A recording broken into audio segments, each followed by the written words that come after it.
кашель этот дурацкий. Вроде уже выехали из этих песков, а все не отпускает. Из чего только крест крутит эту гадость. Но ничего страшного, уже прошло. Ребята, не хочу вас отвлекать, но вы подтягивайтесь потихоньку. Там стол почти накрыт. 1 минуту, Степа, мы скоро будем. Ну что, Тёма, пойдем? Или побудем еще? Так хорошо. Знаешь, Артём, я вот смотрю на Степу с Катей, на нас с тобой, и думаю, как же нам повезло. У родителей-то моих все совсем не так было. Плохо было. Я тебе рассказывала, от чего мама умерла? Нет, конечно. Отец ее довел. Он тогда еще жестче был. Придет со службы, сапоги скинет, а у самого лицо все перекошено. Сразу к бутылке. Ругались много, все за закрытыми дверями. Потом пропадал. И пока его не было, она тоже прикладываться начала. Когда трезвая была, плакала. А как выпьет, мечтательная такая становилась. Знаешь, как она меня звала? Просто А. Обнимет меня, говорит, мы с тобой, поедем когда-нибудь в мой родной город Владивосток, а оттуда в поселок, что на самом берегу океана. Мне тогда 5 лет было, мало что понимала. Но поселок и даже океан могла себе представить. Потому что верила ей. Верила, что поедем.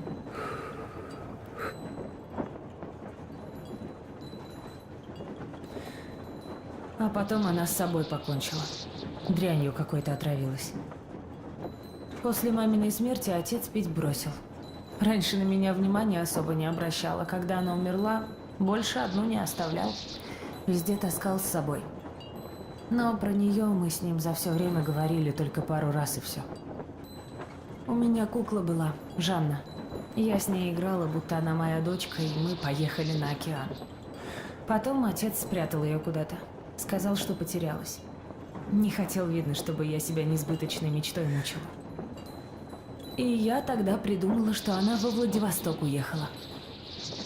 А теперь и я еду. Пусть и не во Владивосток, зато с тобой.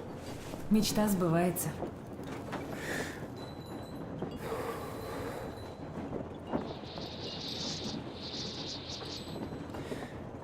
Кстати, мне всегда было интересно, о чем папа мечтает?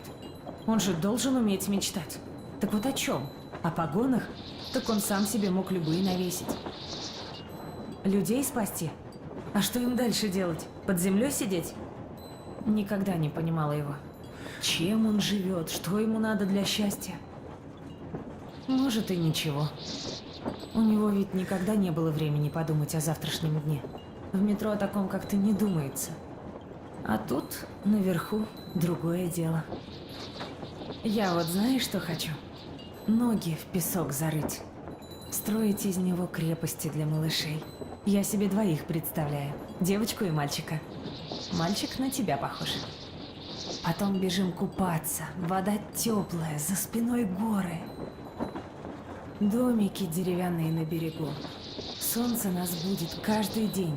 Поднимается огромное, прямо из воды. И бухта эта — наш с тобой пункт назначения. Туда стоило бы через полмира ехать.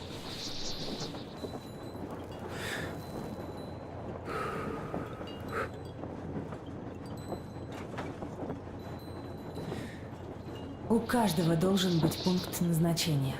Своя точка на карте, куда он рвется и где может наконец успокоиться. У всех наших свой.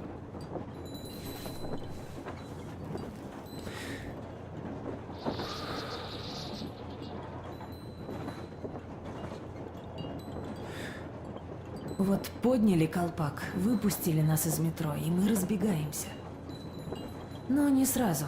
Сначала по инерции еще вместе бежим. Бежим, туда ткнемся, сюда. Но каждый свою точку найдет, и там останется. Не знаю, где такая точка для моего отца, Артем. И не знаю, где для тебя.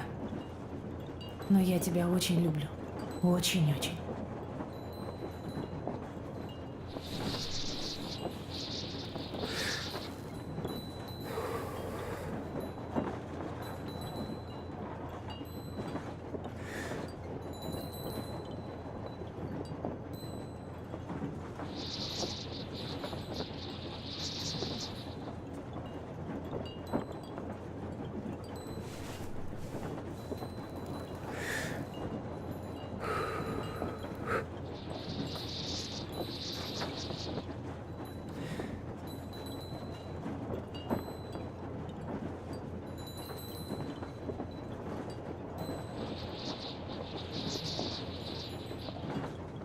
Беги, Тёма.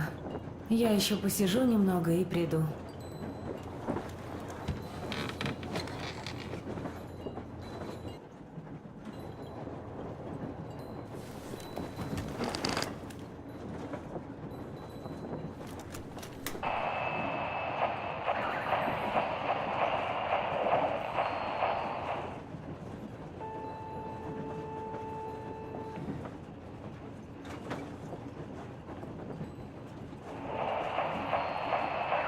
Станция — это техник. Техник вызывает станцию. Прием. Станция слушает. Прием. Ох ты, Динка. Ох, как я, оказывается, соскучился. Прием. Ты за этим и вызывал? Прием. Ну, нет. Я же не знал, что ты на радио. Я чего сказать хотел. Возвращаюсь уже из Нижнего. Как у вас там, ничего ваше, в Чебоксарах? Прием. Ну как? Фон повышенный, а так, как обычно, ничего. Прием. Понял, Дина, ты сегодня не в настроении, а тут есть что рассказать. Они тут с войной своей подвязали и вообще. Ладно, как вернусь, поговорим. Прием. Не выдумывай. У нас тут просто тоже новости, так что давай скорее, а то все интересное пропустишь. Ясно. Тогда я бегу. Конец связи. Удачи, марафонец. Конец связи.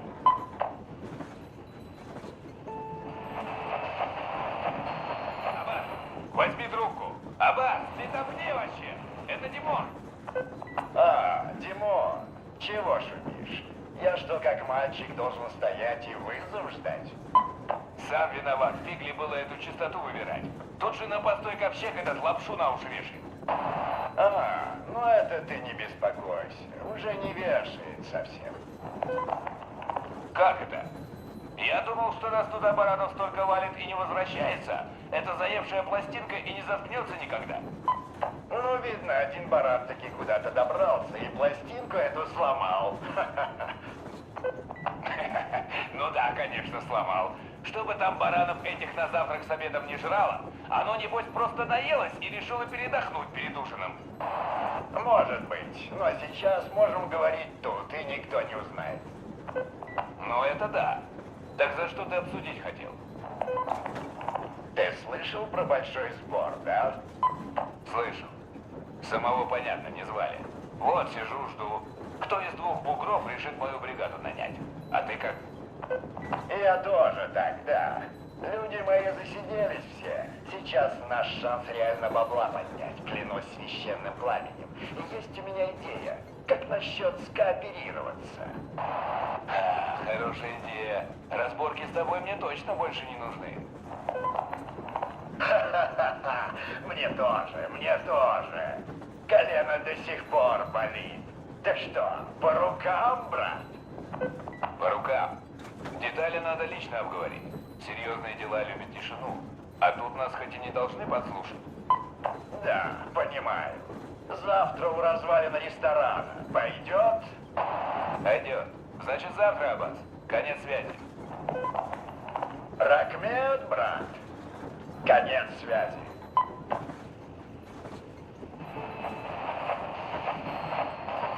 Братья и сестры, собака барон мертв. Гюль сама его убивал. Весь Монай-Байлер не знал теперь, что делать. Настал наш день. Бей, нефтяной собака, кто как может. Бей и приходи, где был вышка, барон. Приходи к нам, бери оружие. Долго выслужил собака. И что за это получал? Ничего, только побои, смерть и священное пламя. На этот пламя я плевал. Пора прогнать всех Мунай-Байлер с нашей земли совсем. Теперь весь земля, весь нефть, весь еда будет наш. Смерть, нефтяной собака.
А мы тёлки! Все в лучшем виде, Артем.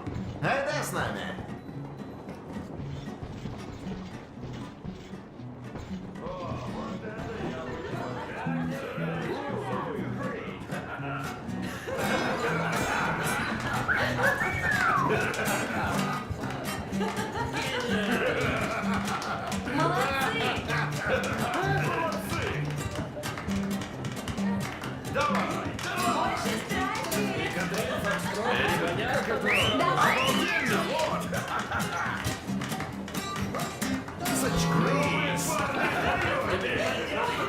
Смешили.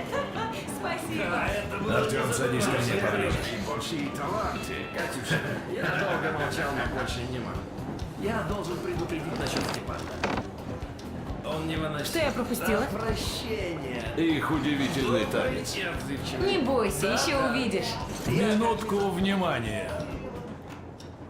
Полгода пути и 4000 километров позади. Нам через многое пришлось пройти.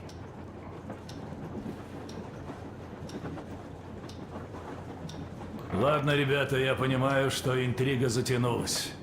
После длительных размышлений и детального изучения спутниковых данных мы нашли место, которое может стать для нас новым домом. Это речная долина. Там есть лес, там есть гидроэлектростанция, и это место удалено от населенных пунктов, что очень важно, как показывает опыт нашего путешествия. Так вот, мы примерно в 2 днях пути оттуда, с чем я вас всех и поздравляю. Ура! Но на сегодня осталось еще одно важное дело. Степан, Катя. Ух ты, кольца! Степан, Катя, повторяйте за мной. Я беру тебя в законные супруги. Я беру тебя в законные супруги. И с этого дня клянусь любить тебя И с этого дня горе клянусь и в любить радости, тебя и в горе, и в радости. в богатстве и в бедности, В богатстве и в бедности. в болезни и в В здравии. болезни и в здравии. И до тех пор, пока смерть не разлучит нас.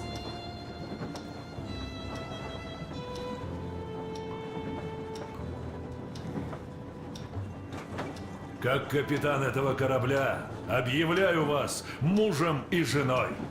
Многое лето. Будьте счастливы и горько!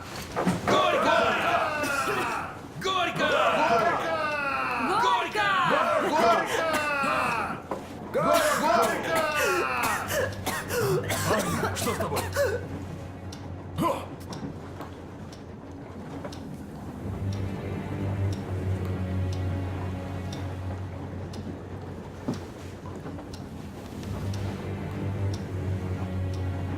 Аня, что с тобой? Осторожней, осторожней! Аня, держись, пожалуйста. Что случилось? Что с тобой? Что она кашляет так? Катя, ну сделай же что-нибудь! Не толпитесь, ей воздух нужен. Плохо.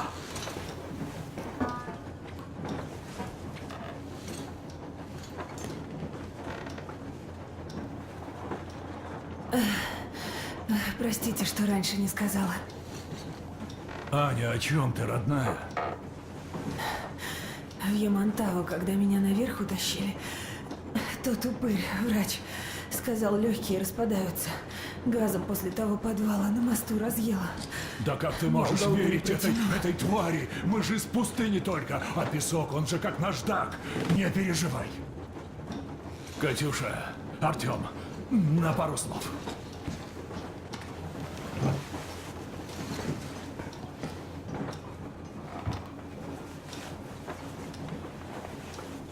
Все нормально, Артем. Иди, все хорошо.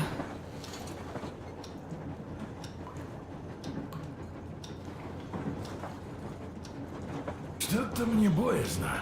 Старик, похоже, рвет и мечет. Да, устроит сейчас Артему выволочку. Артем не виноват. Я сама в тот подвал свалилась. И если отец ему хоть слово скажет, я ему потом устрою вырванные годы. Да и вообще, надоело уже. Ты что, сразу на Артема бочку катит? даже если его и близко не было. Такова его планида. Да ладно тебе, планида.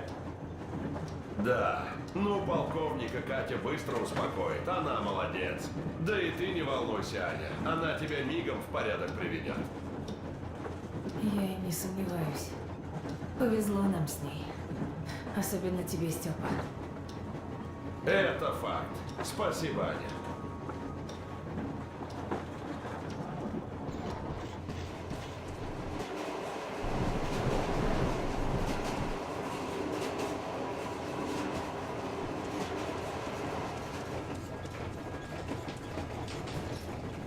Ну что, зятек, что делать будем, Святослав Константинович, давайте не будем пока паниковать.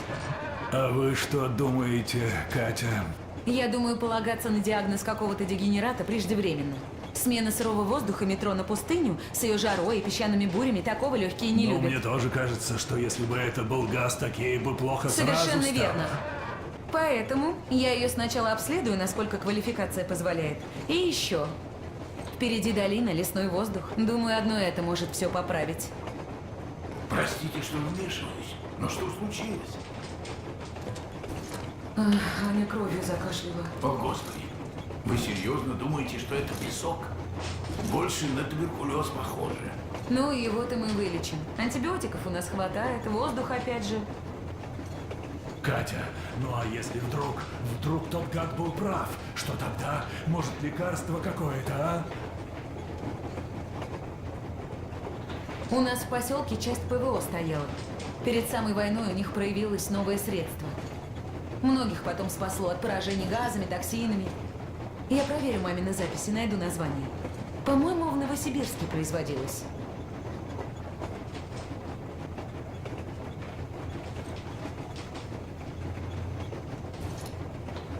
Так, Новосибирск.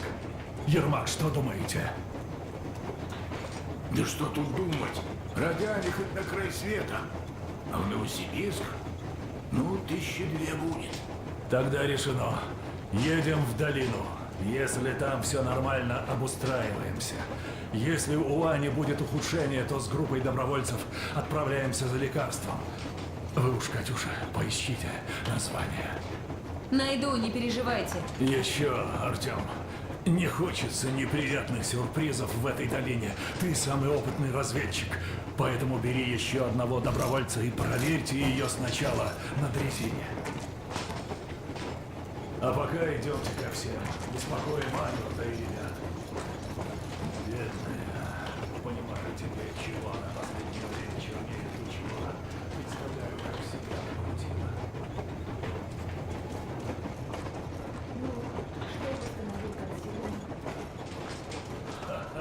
В общем, слушай мой приказ. Всем успокоиться. План остается в силе. Мы едем в долину к лесному воздуху и чистой воде. Начинаем обустраиваться там. Если вдруг у Ани... Папа, не надо. Повторяю, Аня, если вдруг тебе начнет становиться хуже, Катя подсказала лекарство. Так что, если понадобится, мы его найдем. Ну, по-моему, отличный план. Тогда я тоже попрошу всех. Ребята, не волнуйтесь. Я и так места себе не нахожу, такой день испортила. Ань, да перестань ты, все нормально. Накрутила себя из-за черта этого Схимантау. Думаю, это все же песок. В Москве я в пыльные бури не попадала. Совершенно верно. Мы, кстати, о том же говорили. Так, тост. Ребята, за вас. Просто будьте счастливы вместе. За вас! Точно!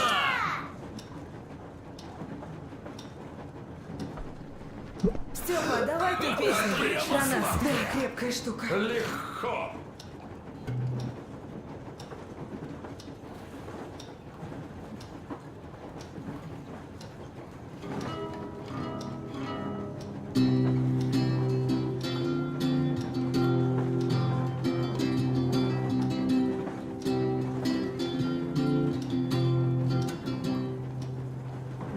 Полковник Васин приехал на фронт со своей молодой женой.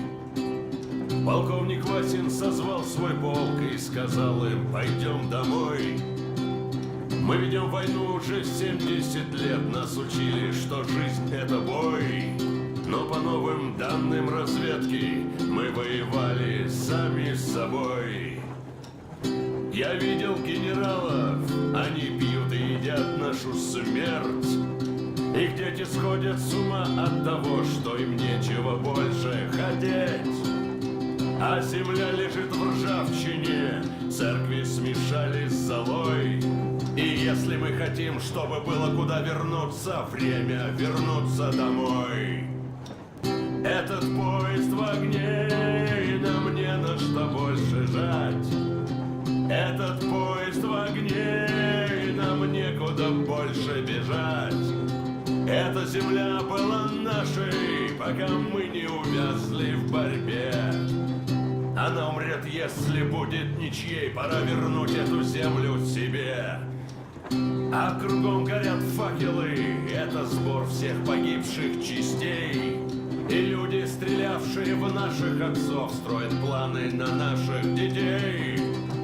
Нас сражали под звуки марши, нас пугали тюрьмой. Но хватит ползать на брюхе, мы уже возвратились домой. Этот поезд в огне, и нам не на что больше жать. Этот поезд в огне, и нам некуда больше бежать. Эта земля была нашей, пока мы не увязли в борьбе. Она умрет, если будет ничей, пора вернуть эту землю себе. Этот поезд в огне, и нам не на что больше жать.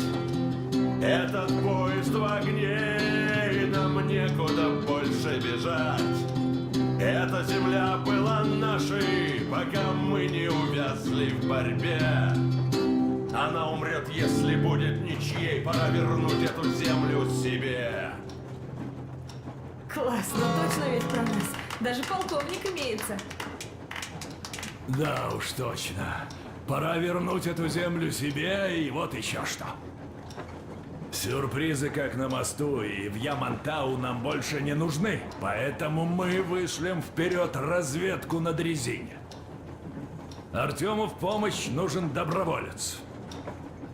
Я долину проверять на наличие врагов! Пожалуйста!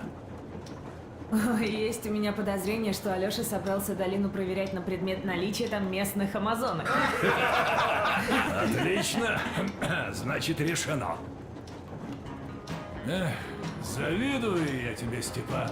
Раз и сразу готовая семья, и жена, и ребенок. Ни тебе пеленок, ни тебе ночных дежурств.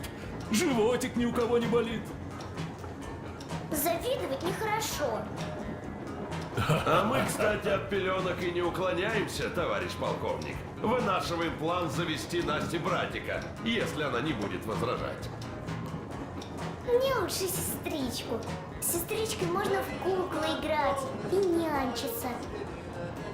А с братиком можно играть в Спарту и спецоперации. Брось, Степ. В спецоперации, бог даст, мы отыграли. Ах, не знаю я, как вы, а я, если честно, устал. На пенсию хочется. Пожить, наконец, по-людски. Вам нельзя на пенсию. Вы еще молодой. Старый я, Настена. Неправда. Вот ты говоришь, завидовать нехорошо. Ну а что делать? У твоей-то мамы ты есть, а у моей Ани такой умницы нет. Ну, пап, Что, пап? Это в 20 мужик о детях и думать не хочет. А вот я бы сейчас внуков на коленях покачал. рукопашному бы их обучил. Стрельбе с двух рук. Я могу к вам в гости ходить. Конечно, заходи, Настя. Вот только дедушка Мельник все равно не успокоится. Ему своих внуков подавай. А, Артем, неловко даже как-то и уговаривать тебя. Дочка у меня красавица, спортсменка. Ага, мастер спорта по стрельбе. Ладно, в Москве-то, согласен, тьма, туберкулез, крысы, мутации, но тут-то, а? Все, па. Обещаю тебе заняться этим вопросом прямо сегодня. Ну что, за колонию, что ли? За заселение земли и за продолжение рода. Точно, за детей. За детей!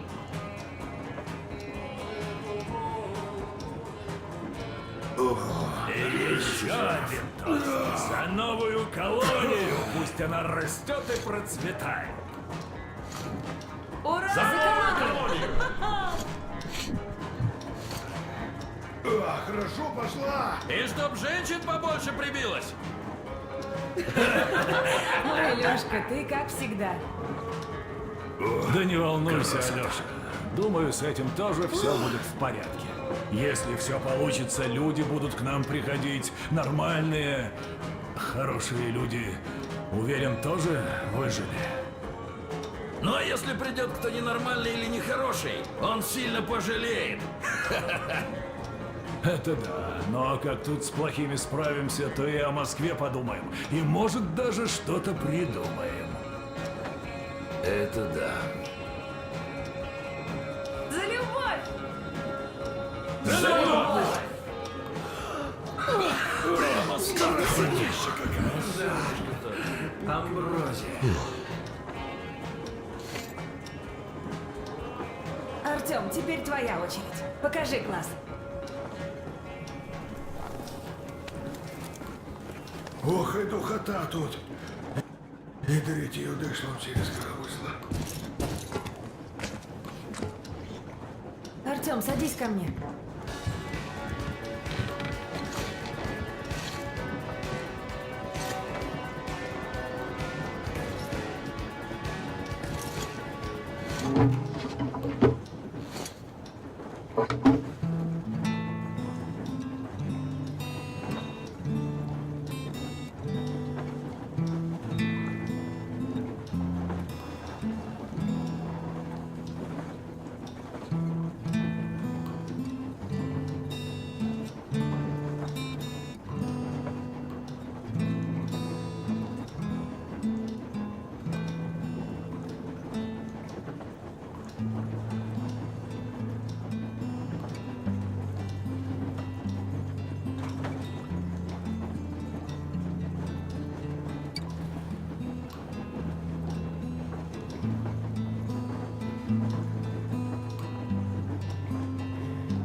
Класс, отличная песня.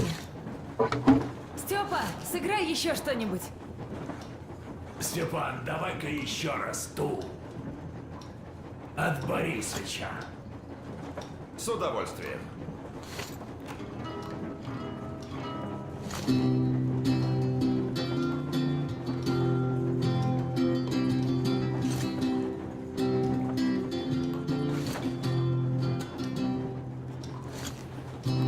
Полковник Васин приехал на фронт со своей молодой женой. Полковник Васин созвал свой полк и сказал им: пойдем домой. Мы ведем войну уже 70 лет, нас учили, что жизнь — это бой. Но потом нам с собой.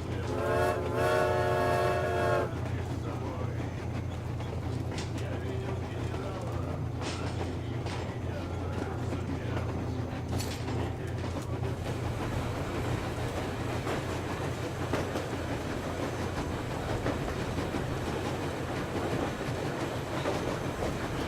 Артем, я тут сказать тебе хотел, да все случая не было. Помнишь, Аня спрашивала, не хочу ли я остаться? Хотелось бы, конечно. Это же мой народ, хоть родственников я так и не встретил. Да и сволочи этой бандитской там еще много осталось. Но барон мертв. Теперь Гюль сможет повести народ за собой, ведь люди увидели, что этих тварей можно бить. Можно и нужно. А дальше люди сами должны сражаться за свою свободу и завоевать ее своими руками, чтобы никогда и никому ее больше не отдавать. Но главное сделали мы. Ты сделал. Я этого не забуду, Артем. И надеюсь когда-нибудь отдать этот долг. Кепракмет, брат.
Привет, Артем. Здорово, дружище! А мы тут, видишь, после пустыни оружие в порядок приводим. Ненавижу песок, честно говоря. Грубый, как наждак, всюду набивается. Бесит, просто сил нет.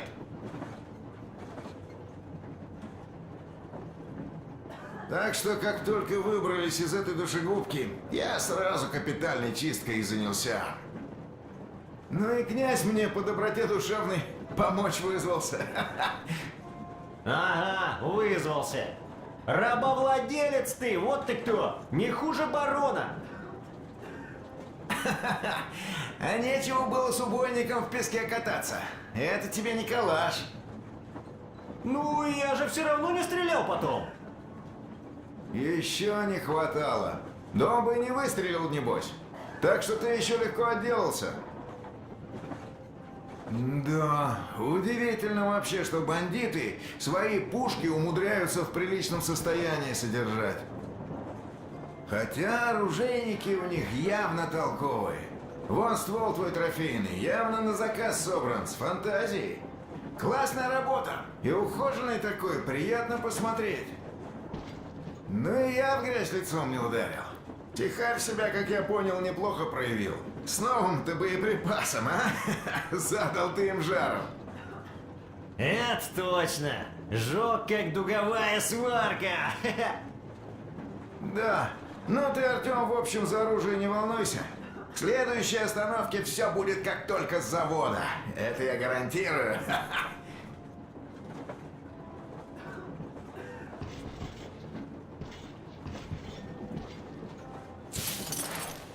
Вот зараза, налип как! Ладно, еще разок. Уже почти порядочек.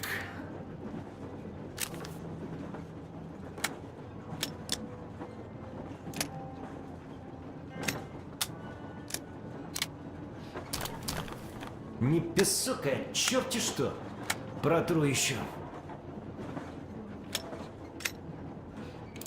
Уже почти порядочек. Не песок, а черти что!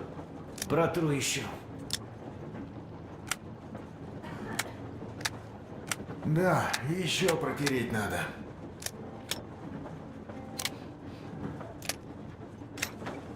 Что такое? Не оттирается никак.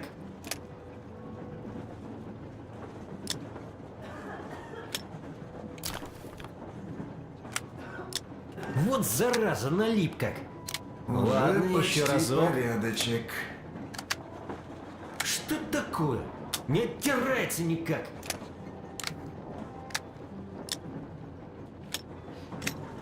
Но еще разок протереть не мешает. Но еще разок протереть не мешает. Что такое? Не оттирается никак.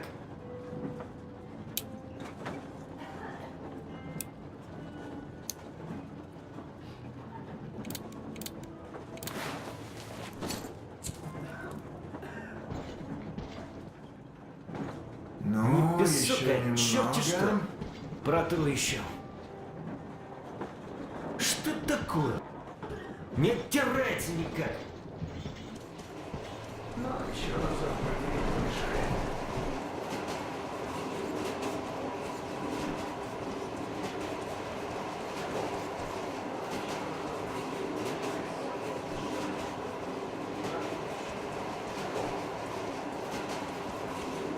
Да, братка, напугала нас всех Анюта твоя. Ну а ты не переживай.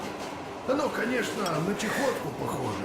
Но Катюха лекарь правильный, так что на ноги в 2 счета поставил. Да и впереди, наконец, что-то путное. Река, лес. О, наша гидроэлектростанция. А интересно уже глянуть. Их еще не чинил. Так что все путем будет, Артемыч, не переживай. Скоро заживем по-людски в долине. Вы, Саня, детишек нарожаете, а? Пора ведь уже, братка. Ну, понятно, в Москве вас и нельзя было радиация. Но в долине это ж самое оно. И Степан с Катей подсобят, теперь же на законных основаниях. Колонию ж заселять надо. Все как надо сладим, народ у нас рукастый. А что самое главное, с головой все. К таким и другие добрые люди в охотку приходить будут. Ну и еще важно, если ублюдки какие сунутся, мы им рога мигом обломаем с такими-то бойцами. Оно понятно, что долину эту проверить сначала надо, полковник дело говорит. Но тут дело привычное, вы с Лешей справитесь. Перед горой той проклятой совсем другое. Чуйка у меня тогда была. И ведь говорил же старшому, но тот к министру так рвался, что весь нюх потерял, скажи. Стреляный же воробей, а? Оно и понятно. У каждого найдется зацепка, которую, если тронуть, он обо всем и думать забудет. У Андамир как с бароном воевать кинулся. То и понятно, такая шкура был, до сих пор зло берет. Причем зря над народом избывался, все одно как бандит остался. Пристрелили как собаку и по делу ему. Еще подручных его извести неплохо, но то уж Юля сама управится, тут сомнений нет. Девушка самый огонь спуску им не даст. Да, получается, не зря мы там жарились, как пироги в этой печке. И сами карты это были, и народу подмогли. Экс, ну что? Ну я тут с буханкой твоей разберусь еще маленько. Да буду ласточку мою вам с Алешей готовить. Кстати, он так рванул те в напарнике, что, думаю, у него тоже чуйка заработала. По его главной теме. Ты уж пригляди за ним, а то найдет себе приключения надо. Но вообще, братка, и молоток же ты. Такую красотку привел. Чую, она нам дальше, ой, как пригодится. Я, ясное дело, ласточку свою дрезину ни почем не променяю. Но ведь хороша чертовка. Ты не гляди, что снаружи неказисто. Ведь и движок у нее отрегулированный, да ухоженный. И рама с рессорами усиленная. Даже тормоза в порядке. Сразу, видать, с любовью мастер подошел. Куды там твое дело? Я аж расчувствовал себе старушку свою вспомнил, на которой из Кадо это выехал.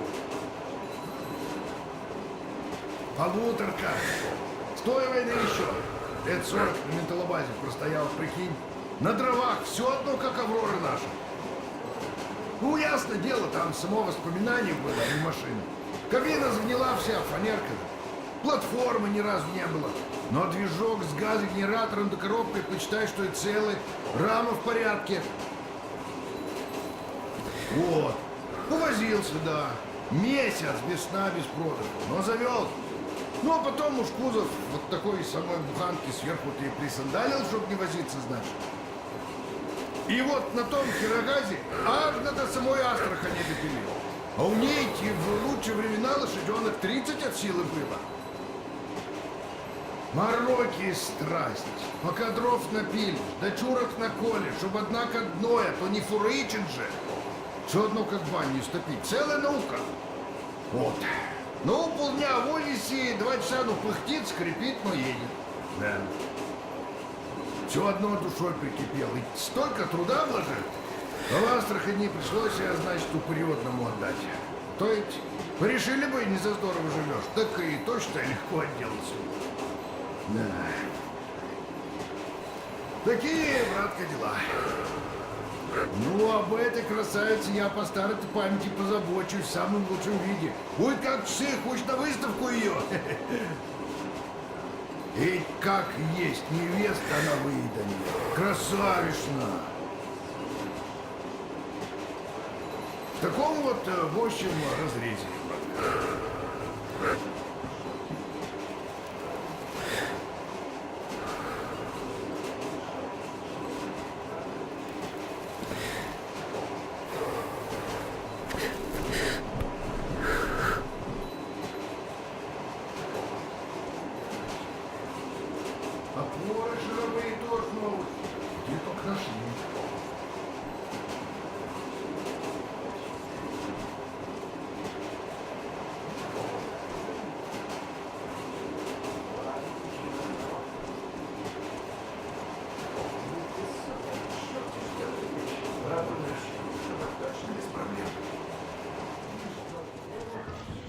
Вот зараза, налип как. Ладно, еще разок.